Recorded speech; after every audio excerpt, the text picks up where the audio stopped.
Ako po si Pastor Andrew, ang pastor po ng Church ng Jesus the Giver of Life Christian Church. Alam po tayo San Pedro, ano po, sa may Marbella Street. Okay? So, actually kami po ay nagpupursige talaga na magbahagi ng salita ng Diyos sa kadahilanan ang mga salita ng Diyos, ito ay mabuting balita na gusto po namin ipahatid at parating sa buhay ng bawat isa. Papalad po kayo sapagkat kayo po ay nagpa-unlak na makinig po ng salita ng Diyos. Okay? Doon po tayo magsisimula sa ating pag-aaral sa tungkol sa kaligtasan. Yan. Tungkol sa salvation. Kasi nga, gusto po kong sabihin sa inyo na lahat ng bagay na ginagawa natin sa mundo ito, kahit pa yung ating pong mga ginagawa para ho sa Diyos, ay magiging walang kwenta at walang silbi ang lahat kung hindi tayo ligtas. Yan. Kaya ngayon, ang aking unang tatanong sa inyo, ano po? Kayo ba ay nakakasigurado na sa langit na mapupunta? Alam mo si Joy, sigurado ko ba sa langit na mapupunta? Ano ang pangalan mo? Gretchen. Gretchen. Ayan. Bari ba? Hindi naman. Kamu pala. Si Gretchen, ikaw ba ay nakakasigurado sa langit na mapupunta? Ha? Hindi rin. Ano? Yan. Si ano kaya? Ikaw kaya? Sigurado ka ba sa langit na mapupunta? Hindi rin sure. Yan. Paano si ikaw? Si Zoe? Hindi rin. Si Sister Melly, ba sigurado sa langit na mapupunta? Opo, kasi tinanggap ko na po siya. Bakit magkaiba ho kayo ng sagot? Ayan. So, yun lamang ang katibayan po na kapag wala ho kasi si Kristo Jesus sa ating pong buhay, ay talagang hindi tayo makakasigurado na sa langit tayo mapupunta. Pero gusto niyo mapunta sa langit. Yan. So ngayon, kung hindi kayo sigurado na sa langit pupunta, saan kayo sigurado? O saan sigurado? Palagay nyo. Sa palagay mo, Joy, saan ka sigurado pupunta? Sakali. Hindi mo rin alam, ano? Ayan, ikaw, Gretchen. Hindi mo rin alam. Pero ito, gusto ko sabihin sa inyo, kung hindi kayo sigurado sa langit mapupunta, isa lang sigurado sa impyerno. Oo, di ba? Hindi yun naman talaga ang totoo. Ano po, kasi sa Biblia, ang ating pong titingnan, dalawa lang ang patutunguhan ng tao. It's either sa langit o kaya sa impyerno. Okay? So, ang tanong ulit ay, papayag ba naman kayo na sa impyerno punta? Papayag ka ba? Di ba? Hindi, di ba?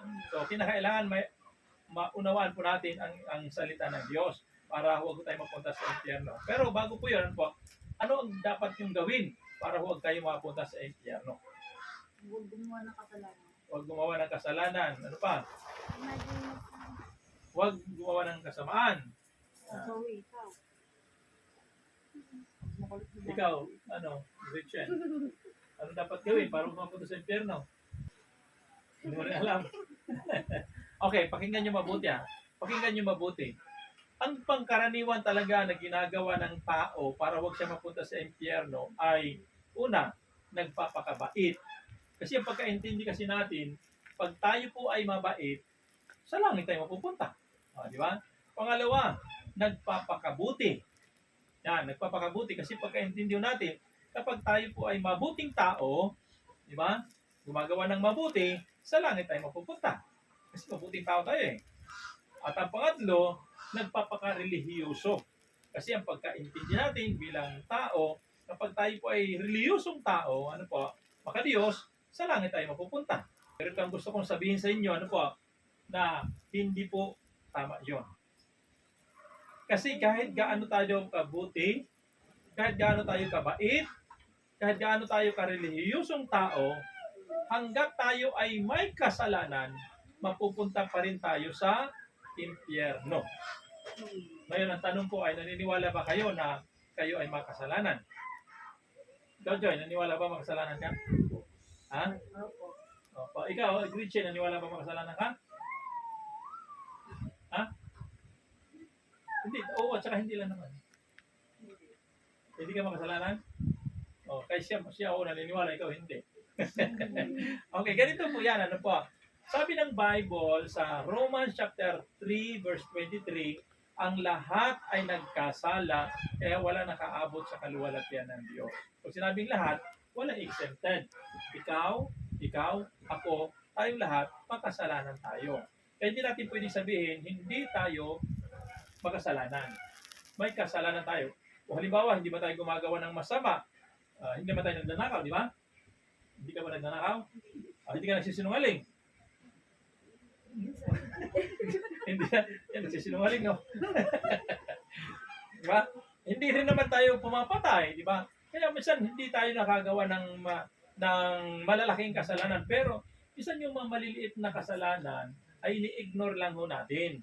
Pero dapat natin maintindihan, malaking kasalanan at saka maliit na kasalanan, sa Diyos, pantay lang yon, pariha lang. Ang sabi ng Bible sa Romans 6:23, ang kabayaran ng kasalanan ay kamatayan. Kung sinabing kamatayan, ibig sabihin po noon ay walang hanggang pagkahiwalay sa Diyos. Impyerno po yun. Ano po? So kung ang tao ay makasalanan, ang kabayaran noon ng kanyang kasalanan ay impyerno. Yan, kaya nga nung tinanong ko kayo kanina, sigurado ba kayo sa langit mapupunta? O hindi kayo sigurado, impyerno ang sigurado ninyo. Kaya bakit? Kasi nga dahil makasalanan niya ho tayo. Totoo niyan, lahat talaga tayo papunta ng impyerno dahil sa ating kasalanan. Kaya lang ito ginagawa nga natin, nagpapakabait tayo, nagpapakabuti tayo, nagpapakareliyoso tayo, ginagawa natin ang lahat ng paraan para huwag tayo mapunta sa impyerno. Pero lahat ng yon ay hindi aabot sa kaluwalhatian ng Diyos. Ibig sabihin, kapos yan lahat ng ating mga ginagawa na kabutihan, kapos yan sa harapan po ng Diyos. Sa madalit sabi, hindi pa rin talaga natin magagawa na maibalik yung ating pong tunay na kaugnayan sa Diyos. Kahit gaano pa tayo kabuti, mapupunta pa rin tayo sa impyerno kung tayo ay mayroong kasalanan. So sa madalit sabi, ang talagang problema natin bilang tao ay ano? Kasalanan. Hindi po pera. Hindi po yung ating pong kalusugan ang pinaka-problema natin. Kundi ang pinaka-problema talaga natin ay kasalanan. Bakit? Kasi yung kasalanan na ito, pag hindi natin binigyan ng pansin, ito ang maghahatid sa atin patungo sa impyerno. Kaya nga sabi ko nga sa inyo kanina, mapalad kayo kasi ang mapapakinig kayo ngayon ng good news dahil dito nakasalalay ang inyong kinabukasan, ang inyong future. Ano po? Dito nakasalalay. Langit at impyerno po ang ating pong pinag-usapan. Yan. So, ang pinaka-problema talaga natin, wala iba kundi kasalanan. So, nakita ng Diyos, yung ating problema na ito, na kasalanan, ay hindi natin kayang solusyonan. So, ang ginawa ng Diyos, siya mismo ang gumawa ng paraan. Gumawa ng solusyon para huwag tayo mapunta sa impyerno. Anong ginawa ng Diyos? Bilang Diyos, siya ay bumaba dito sa lupa, nagkatawang tao. Sa katauhan ni Kristo Jesus. Kaya nung si Jesus ay nagkatawang tao, namuhay bilang taong katulad natin, ang sabi ng Bible, siya ay namatay sa krus ng Kalbaryo para tubusin tayo saan? Sa ating mga kasalanan. Kaya sabi ng Biblia, nung si Jesus ay napako sa krus, binayaran niya lahat ng ating kasalanan upang huwag na tayong mapunta ng impyerno pagkus ay magkaroon tayo ng buhay na walang hanggan. Di ba? So ngayon, yun ang ginawa ng ating Panginoon Jesus. Bakit niya ginawa yon? Kasi mahal tayo ng Diyos. Ayaw niya na tayo ay mapahamak sa impyerno. Ano pa?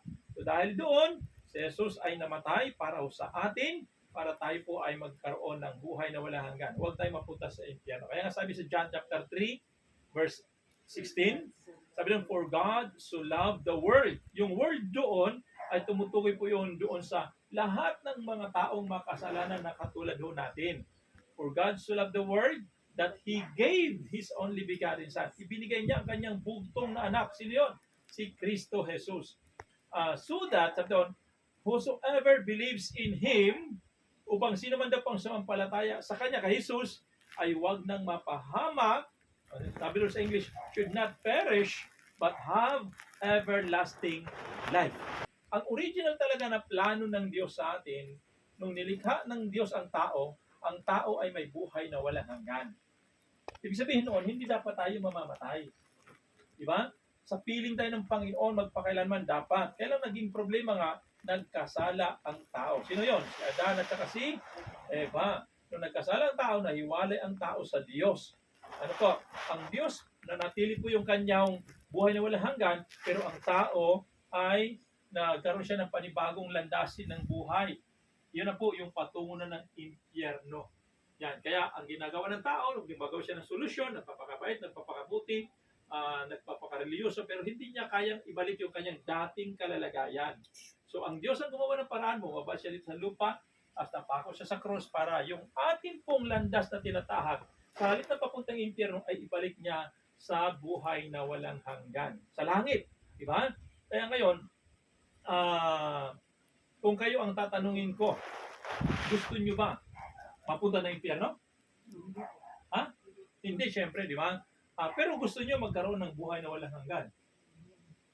Yan, gusto nyo mapunta sa langit.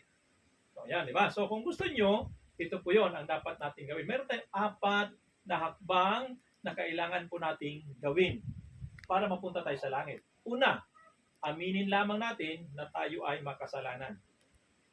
Makasalanan ka, di ba? Christian? Kanina ayaw mo eh. So, aminin lang natin na tayo makasalanan. Wala namang problema doon kasi talaga, totoo naman talaga lahat tayo makasalanan. Pangalawa, na kailangan po nating gawin ay pagsisihan natin ang ating mga kasalanan. Ano ibig sabihin ng pagsisisi? Ano ibig sabihin nun? Yan, pagtalikod sa kasalanan. Hindi mo kailangan na mangumpisal sa pari, hindi mo kailangan na malungkot dahil ikaw makasalanan. Kailangan mo lang magdesisyon na iwanan ang kasalanan. Yun ang ibig sabihin ng pagsisisi. Kinuha yun sa salitang Greek na metanoia, na ibig sabihin a change of mind. Ano po, pagbabago ng isip na halimbawa ito yung kasalanan, magpapasya ka na hindi mo na ito gagawin, tatalikuran mo na siya. Yan. Yun ang ibig sabihin ng pagsisisi. Ano po? So ngayon, kapag napagsisihan mo na yung kasalanan, patatawarin ka naman ito talaga ng Panginoon. Kasi nga, yun ang dahilan kung bakit si Jesus ay pumunta rito sa lupa para tayo ay tubusin sa ating mga kasalanan. Di ba? Pangatlo na dapat mong gawin, una, ano sabi? Ang una, aminin mo na ikaw ay makasalanan. Pangalawa, pagsisihan mo ang iyong kasalanan. Pangatlo, sumampalataya ka na si Jesus lamang ang namatay sa krus upang ikaw ay tubusin sa iyong kasalanan. Take note ha, si Jesus lamang. Bakit si Jesus? Sapagkat hindi po si Pablo, hindi po si Pedro, at hindi rin si Maria ang napako sa krus. Sino? Si Jesus lang ang napako sa krus. Kaya dapat sa kanya ka lang sumampalataya. Na ibig sabihin, siya lang ang tanging makapagliligtas ng kaluluwa mo. Wala na pong iba, si Jesus lamang. Ano po? So dapat sa kanya ka lang sasampalataya. Maraming tao ang sumasampalataya sa kani-kaninuman, di ba? Pero dapat kay Jesus lang dapat sumampalataya. Kasi si Jesus lang ang tagapagligtas. Okay? Siya lang namatay sa krus ng Kalbaryo upang tayo tubusin sa ating mga kasalanan. Okay? Ulitin po natin. Ang una, aminin mo na ikaw makasalanan. Pangalawa, pagsisihan mo ang iyong kasalanan. Pangatlo, sumampalataya ka kay Kristo Jesus lamang. At ang pang-apat ay tanggapin mo si Jesus sa iyong buhay bilang Panginoon at sariling tagapagligtas. Bakit Panginoon? Kasi ang gusto natin mangyari, siya ang masusunod sa ating buhay. Pangalawa, bakit tagapagligtas? Kasi siya yung magliligtas sa atin mula sa impyerno. Di ba? Siya yung namatay para sa atin para tayo iligtas sa impyerno. Kaya kung siya yung tagapagligtas natin, kailangan natin siyang tanggapin. Okay? So, importante yan na kinakailangan natin tanggapin si Jesus. Sabi nga, kapag tinanggap natin si Jesus sa ating buhay, siya ay mananahan sa ating pong puso at siya ang maghahari sa ating pong buhay. Okay? So, muli, balikan natin yung John 3:16. Sabi doon, for God so loved the world that He gave His only begotten Son. Ibinigay niya ang kanyang bugtong na anak. Kaya ngayon, kung ibinigay ng Diyos ang kanyang bugtong na anak, ano bang dapat natin gawin para mapasa atin siya? Kinakailangan natin tanggapin. Tama, di ba? Katulad halimbawa ng Bible na ito, kapag ibinigay ko, paano mapunta sa ito? Kailangan mo tanggapin. Di ba? Ganun lang kasimple. Ano po? Kaya lamang, itong Bible na ito, madaling tanggapin. Kasi nakikita mo, di ba? Ang Panginoon, hindi natin nakikita. Paano natin siya tatanggapin? Hindi natin siya nakikita. Okay? So, ganito po yan. Para matanggap natin si Jesus, ganito po ang tamang paraan ng pagtanggap, ha? Para maintindihan nyo talaga. Ang pagtanggap kay Jesus, dahil hindi natin siya nakikita, tatanggapin natin siya sa magitan ng, seryosong panalangin. Panalangin na galing talaga sa ating puso. Na seryoso tayong sinasabi natin, Panginoong Jesus, tinatanggap kita bilang Panginoon ko at sariling tagapagligtas. Pag hindi ka naging seryoso, hindi rin mangyayari sa'yo. Wala rin mangyayari. Pero kapag seryoso ka sa iyong gagawin, natanggapin sa iyong buhay bilang Panginoon at sariling tagapagligtas, gagawin ng Panginoon, mananahan siya, titira siya sa buhay mo. At ikaw ay ililigtas niya mula sa kapahamakan sa impyerno. At bibigyan ka niya ng buhay na walang hanggan at mapupunta ka sa langit, hindi ka na mapupunta sa impyerno. Kaya tanong natin ulit, ano po? Gusto niyo bang tanggapin si Jesus? Gusto mo magkaroon ng buhay na walang hanggan? Gusto mong tanggapin si Jesus sa iyong buhay bilang Panginoon sa sarili ng pagligtas? Ang may tutulong ko actually sa inyo ay ipanalangin. Samahan kayo sa panalangin. Ganun lang naman ang magagawa natin. Ano po? Sige po, kung gusto po niyo tanggapin si Jesus, manalangin, mag-pray po tayo. Ano po? Sige po, tayo muna yumuko at tumikit at tayo mananalangin. Okay? Sumunod po tayo sa isang maikling panalangin ito. Sabihin po natin, dakilang Diyos na makapangyarihan sa lahat, ako ay lumalapit sa iyo na isang makasalanan. Humihingi po ako ng tawad sa lahat ng kasalanan na aking nagawa mula na ako ay maliit pa hanggang sa oras na ito. Panginoon Jesus, ako ay sumasampalataya sa iyo na ikaw lamang ang namatay sa krus upang ako ay tubusin sa aking mga kasalanan. Sa oras na ito, binubuksan ko ang aking puso at inanyayahan kita sa aking buhay. Tinatanggap kita, Panginoong Jesus, bilang Panginoon ko at sariling tagapagligtas. Mula ngayon, ikaw na po ang maghari sa aking buhay. Isulat mo rin ang aking pangalan sa aklat ng buhay diyan sa kalangitan. Ito ang aking samot dalangin sa pangalan ni Jesus. Amen. Ako na lang magpe-pray para sa inyo. Dakilang Diyos, aming Ama, kayong higit na nakakilala, nakaalam, nakakabatid, Panginoon, sa puso at damdamin ng bawat isa sa amin na narito sa hapong ito. Kung gaano kaseryoso, Panginoon, ang puso ng bawat isa, nakilalanin kayo at tanggapin kayo bilang Panginoon at sariling tagapagligtas. Sa oras na ito, Panginoon, aming Ama, salamat po sa mga kapatid namin ito, na kung saan sila man, Panginoon, ay nagpasya sa kanilang buhay, natanggapin kayo bilang kanilang Panginoon at tagapagligtas ng buhay po nila. Nalangin po namin, dakilang Diyos, na nawa ay bigyan mo sila, Panginoon, ng buhay na walang hanggan at ang kanilang pangalan ay isulat niyo, Panginoon, sa aklat ng buhay diyan sa kalangitan. Hayaan mo, Diyos, ang oras nito, ang araw nito, ay simula ng kanilang buhay na kasama po kayo.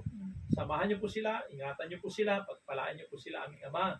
Huwag po ninyo silang pababayaan sapagkat ang kanilang buhay ay nakasalalay, Panginoon, sa inyong mga kamay. Pagpalaan niyo po sila, O Diyos, aming Ama, tulungan na makapagpatuloy sa kanilang pagkakilala sa inyo at paglilingkod sa inyo, aming Ama.